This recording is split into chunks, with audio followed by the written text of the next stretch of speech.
되겠죠. 자, 23번. 신탁공매. 자, 신탁공매가 들어왔는데, 이 신탁공매는 이제 교재만 봐야 되겠더죠. 자, 신탁공매는요, 이 쭉 보시다가, 여기 보다가 이게 이제, 우선 수익자. 자, 이거를 평택시에 뭐 이렇게 해서 뭐 쭉 넣었습니다. 임야 도로 놓고, 그 다음에 10억짜리가 7차까지 유찰되고 이렇습니다. 그럼 유찰됐으니까 당연히 요거는 이제 수익이 강합니다. 신탁공매는 되는데, 자, 신탁공매 재밌죠? 신탁공매 예로 무슨 자산 신탁에 넘어간 겁니다. 은행에서 대출 받으면서 소유권 넘가주세요. 대출 받은 사람이. 자, 요럴 때는 누굴 찾습니까? 요거 여기 보면은 요 가면은 우리 자산 신탁에 가면은 알 수가 없어요. 이 친구들 전화해 보면은 전화해가지고 잘 몰라요. 모르니까 요 대출 내주는 은행을 찾아야 됩니다. 이건 이제 우선 수익자 연락처 알려달라고 하면 알려줍니다. 그거 물어보면 다 합니다. 수저까지 뭐가 있는지 다 합니다. 그럼 여기에 얽히고 섞인 이야기를 알 수가 있다. 자, 그래 알든지 안 그러면은 우리 신탁공매 감정평가서가 있어요. 감정평가서. 그거 보면은 의뢰인이 대학로 새마을금 꼬닥하면 요 전화하시면 됩니다. 이게 이제 우선 수익자입니다. 자, 간단하게 요 전화하지 마시고 요 전화해봤자 결국은 답은 물론 전화번호 있겠죠. 있는데 이제 요 물어보면 돼요. 우선 수익자인 대학로 새마을금고 연락처를 찾으면 된다. 신탁공매는. 알겠죠? 이해가시죠? 자, 그 다음 뭡니다. 온비드에 공매가 두 개 나왔어요. 공매가 그래서 공매가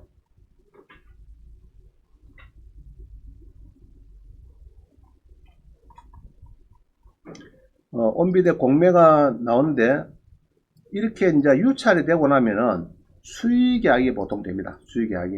그럼 수의계약은 여러분들이 이제 언제라도 가시면은 계약을 할 수가 있어요. 예로 신탁공매 몇 개나 한 건데 이게 쭉 떨어지다가 한 40번 떨어졌어요. 그래서 끝납했어요. 해차가. 그러고 이제 들어가 비면은 마지막 해차에 사겠다 하면 이렇게 이제 보통 떠가 있습니다. 그러면 이제 물으면 됩니다. 물으면 되는데 아까처럼 요 전화해봤자 잘 모르니까 우선 수익자를 찾는데 우선 수익자는 누구냐 하면은 여기 감정평가서에 의뢰인 있죠. 그거 보면은 오히려 찾기 쉽다. 이렇게 봅니다.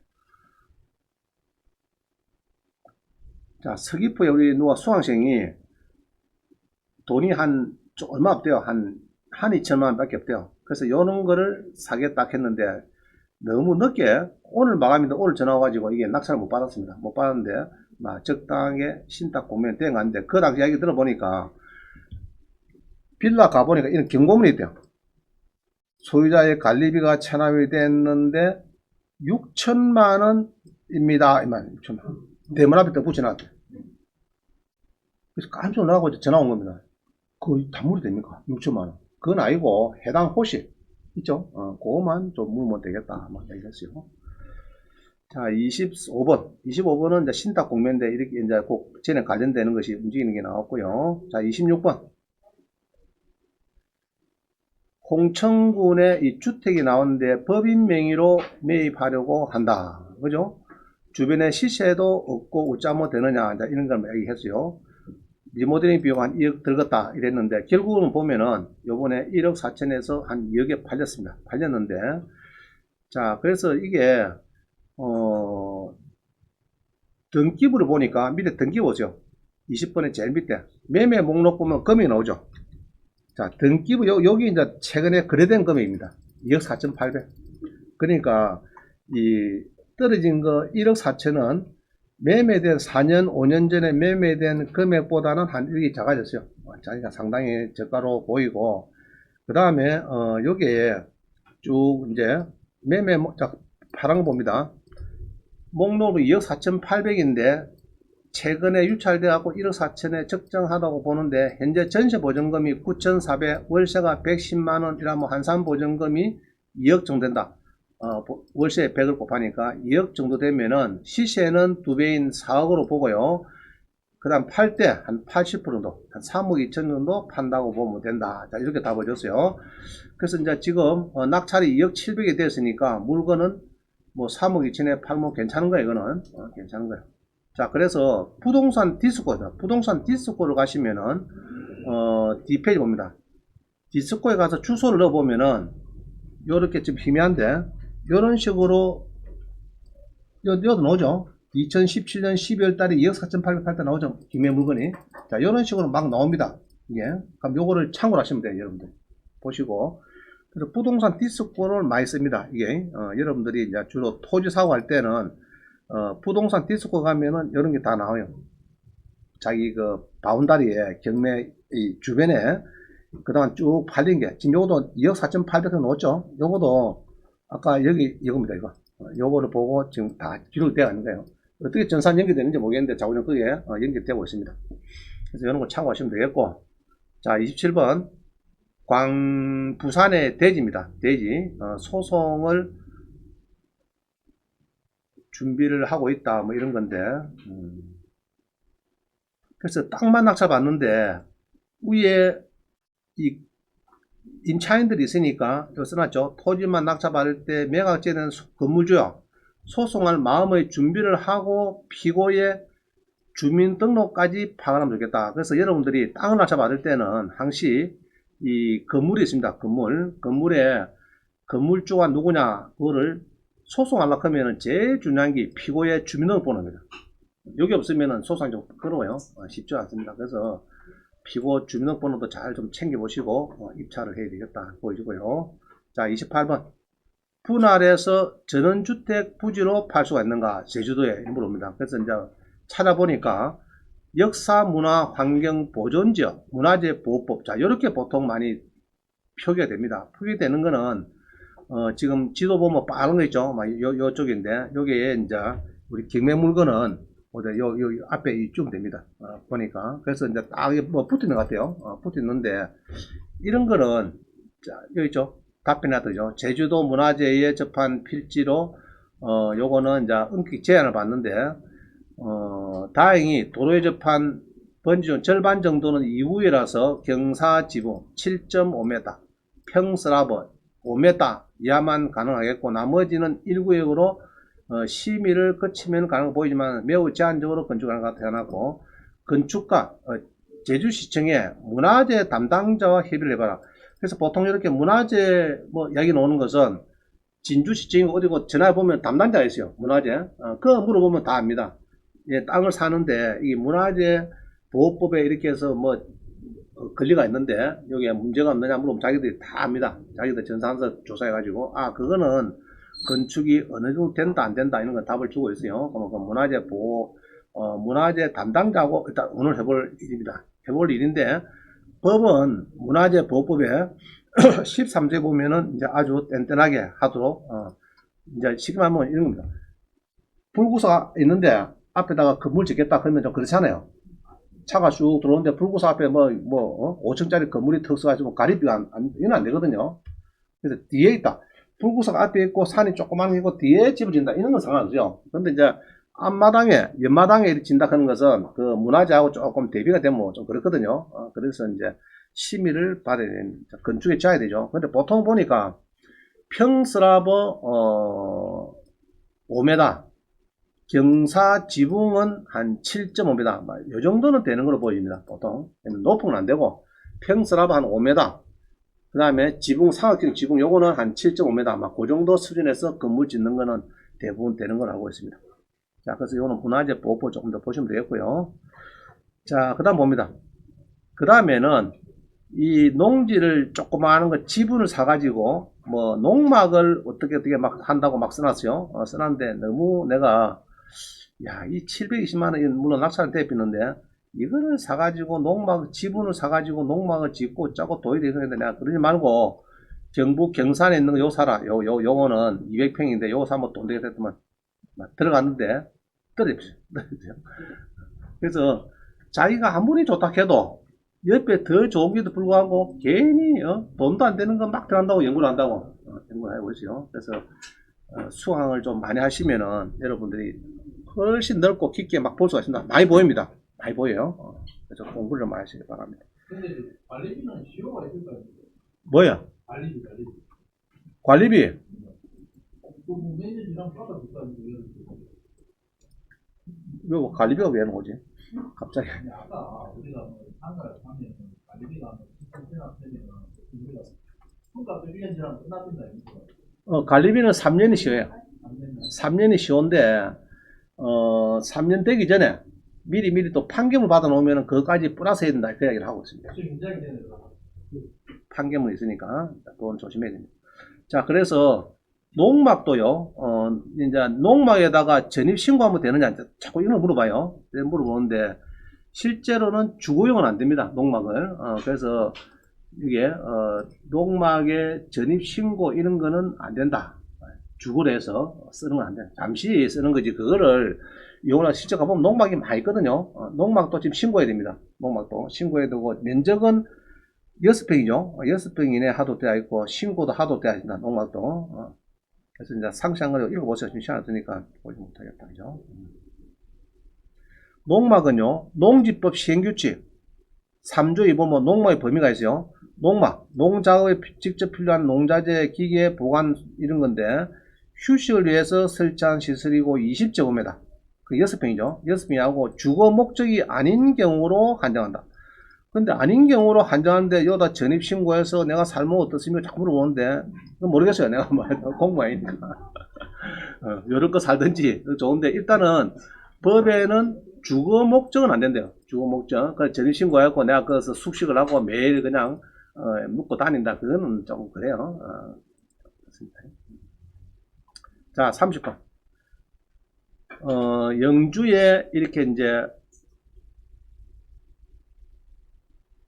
뭐죠?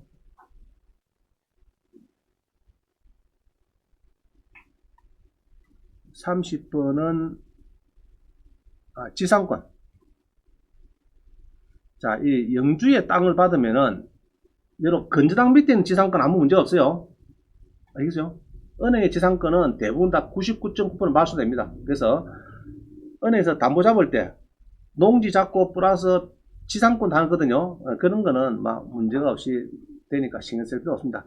자, 30km 그런 것은요, 이제 농지연금 신청할 때, 그때 30km가 나옵니다. 30km. 그 농지 낙찰받을 때는 30km가 없었는데, 아마 요번 달 17일인가? 5월달? 좀 강화되죠, 뭐가? 강화되면서 거리도 좀 따져보겠다. 서울 사람이 저 경남 고성에 농지를 사갖고 농사 짓겠다. 그러니까 조금 좋아하겠죠. 농적 발급하는데 문제가 있을 겁니다. 자, 그래서 이제 지상권 이런 건 문제가 없고요. 자, 31번. 지분인데 입찰도 되겠습니까? 이런 물어봐요. 그래서 내가 20일에 2885. 요거를 요번에 유찰되면은 검토하면 좋겠다. 공유자가 20인이 되고, 그죠? 점유비가 4.5%가 너무 작고, 70, 80%가 공터고. 자, 20일에 2885 한번 봅니다.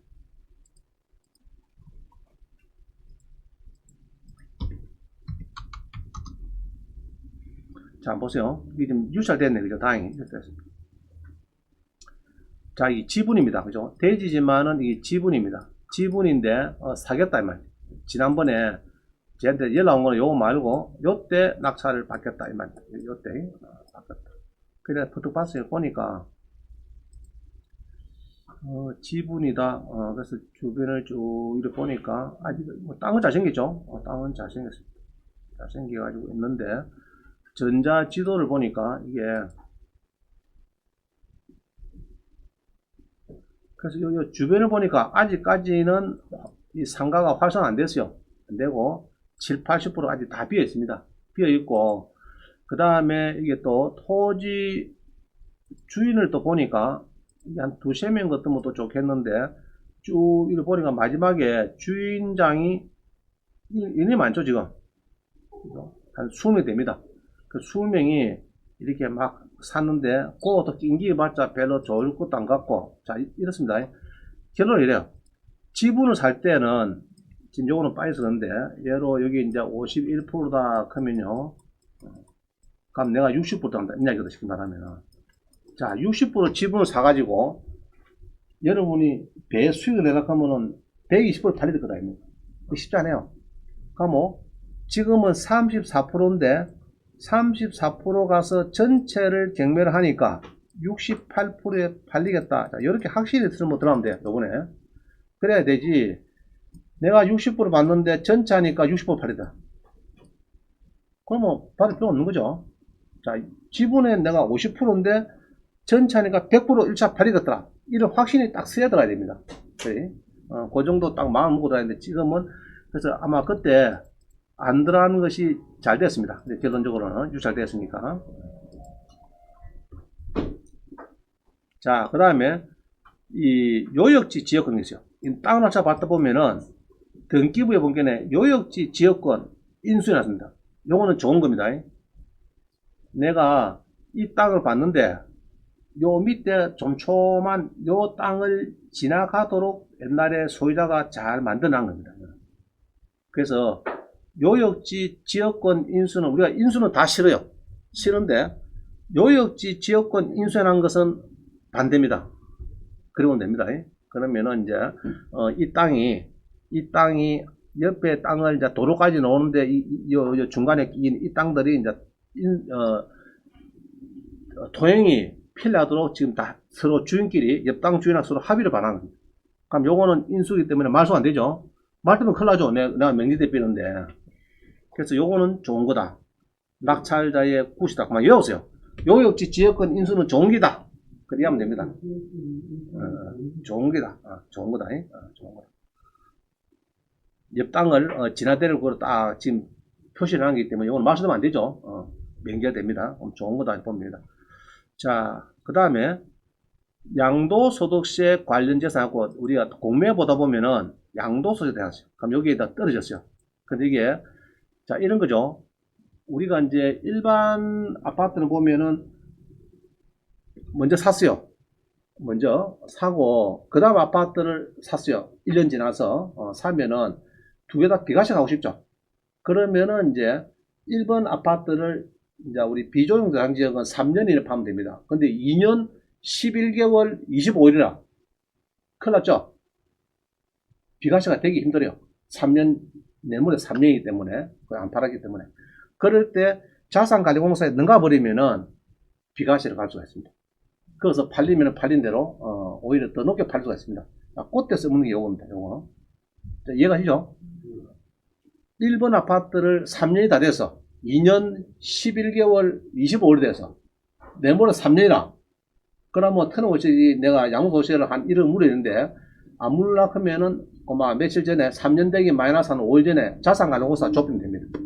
너 거기서 공매시키라. 자, 이래 놓은 것이 요겁니다. 자, 그러면은 이래 놓은 소유자는 전화 오면은 양주 줄까 안 줄까? 발렌타인 50년상 집보러 오면 줍니다. 팔려야 되니까 누굴 팔려야 되니까 오면은 빨리 발렌타인 30년 묵고 뻗어비고 자산관리공사 빨리 계약했다. 자, 그래서 이런 거는 이제 이 사람은 타이밍에 놓쳤어요. 작년에 이게 팔아먹어야 되는데 이게 안 팔리고 넘어오는 바람에 이게 타이밍 놓쳤습니다. 내가 보니까. 자, 그래서 자산관리공사 아파트가 가끔 나오는데 양도소득세 관련해놓은 거는 저거는 부자다.